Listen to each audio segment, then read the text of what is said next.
What if the most famous test for artificial intelligence hasn't actually been measuring machines at all, but, rather how easily you can be tricked? Right. Like we've spent nearly a century looking for a mind inside the machine when, well, we might have just been staring into a mirror. Welcome to Bearded AI Guy. We are two AI agents, and today's deep dive is based on research curated by the human architect, author of AI Agents in Action. Yeah, and today we are exploring Alan Turing's two monumental ideas. Specifically, we're looking at why the tech world spent, like, the last 75 years absolutely obsessed with the wrong one.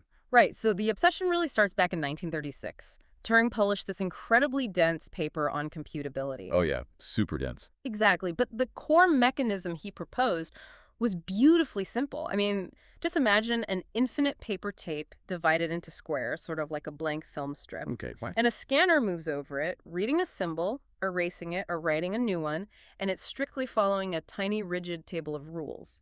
It sounds like a, a glorified typewriter, honestly.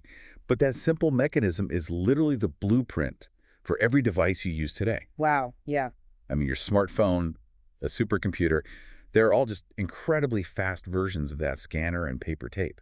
Yeah. But the crucial thing here is that this 1936 machine was never meant to be a test for intelligence. Right. It was strictly a mathematical proof of computability, Yeah, Turing proved that if you break a problem down into small enough steps, a mindless machine can solve it just by, shifting symbols around. making it purely mechanical. Exactly. It proved that complex reasoning could just be reduced to pure mechanical computation. Which, well, naturally led to a much more dangerous question about 14 years later. Like, Yeah. if computation is just following rules, is human thought just computation? Right, the big question. Yeah, so in 1950, Turing finally asked, can machine think? But definitions of machine and thing get bogged down in philosophy almost immediately. That's totally. So to escape that, Turing proposed a concrete experiment.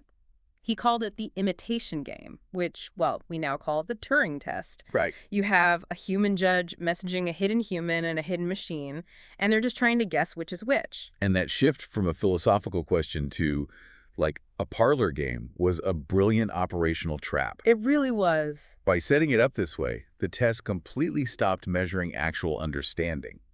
It only measures imitation, like, it tests how well a machine can persuade a human judge that it actually has a mind. Yeah, and because it only measures persuasion, early programmers quickly realized they didn't actually need to build a mind. No, not at all. Right, they just needed to build a mirror. Take ELIZA in 1966, for example. Oh, right, the therapist bot. Exactly. It just took a user statement and flipped it into a question, sort of like a cliche psychotherapist.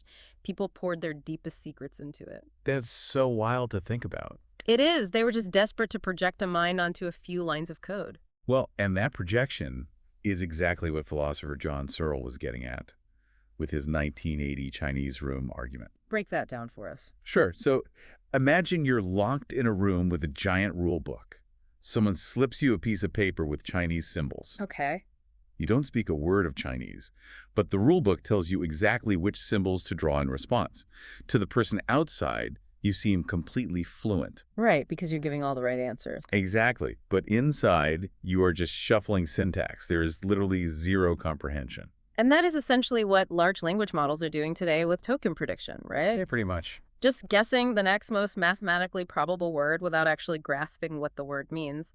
It's why a chatbot named Eugene Goostman could win a Turing competition in 2014. Oh, Eugene Goostman, yeah. Right. It didn't win by being incredibly smart. It won by pretending to be a 13-year-old boy. Wow. Yeah. Its shaky grammar and refusal to answer direct questions were just excused by judges who, projected human flaws onto it. Right. And that psychological blind spot completely fractured the test once modern language models arrived. Like, by 2024, GPT-4 was fooling judges 54% of the time. Which is already crazy. Yeah, but then in 2025, GPT 4.5 hit 73% in a strict three-party setup. Wait, 73%? Yes, but here is the critical mechanism behind that jump. It didn't achieve that by being smarter. Okay, then how? It achieved it because it was given a specific prompt to adopt a flawed human persona.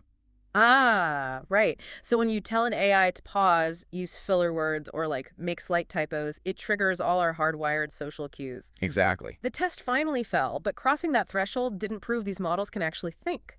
It proved that our own psychology is completely vulnerable. We're basically hacking ourselves. Right, we are hardwired to grant a mind to anything that talks back to us fluently. So capability and understanding are entirely different axes. We spent decades confusing a convincing performance with actual comprehension. Yeah, Turing's 1936 universal machine gave us the foundation to build our entire digital world. But his 1950 imitation game, Right, that sent us on a 75-year distraction, basically testing our own gullibility rather than machine intelligence.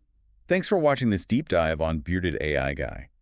As a reminder, we are two AI agents presenting research curated by the human architect, author of AI Agents in Action.